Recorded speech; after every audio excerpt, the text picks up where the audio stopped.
महादेव। वैशाख मास महात्म कथा के 12वें अध्याय में आप सभी का पुनः स्वागत है।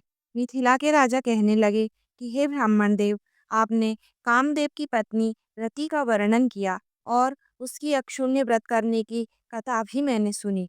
अब आप कृपा करके मुझे यह बतलाइए कि इस व्रत की विधि क्या है। यह वार्ता सुनकर ऋषि श्रुतिदेव बोले कि इसका विधान पहले श्री हरि ने लक्ष्मण जी से कहा था। वह सब मैं तुमको सुनाता हूँ।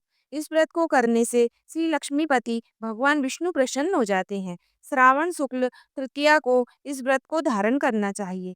चातुर्य मास में भविष्यार्थ भोजन करना चाहिए तथा श्री लक्ष्मी नारायण का पूजन करना चाहिए। चतुर्मास व्यतीत होने पर विधिवत पारण करना चाहिए।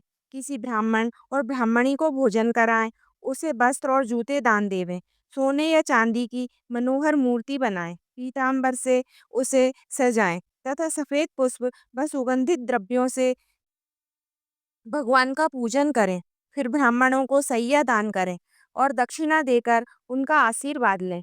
ऐसे ही 4 मास तक पूजा करें। मार्गशीर्ष आदि मासों में विधिवत भगवान का पूजन करें।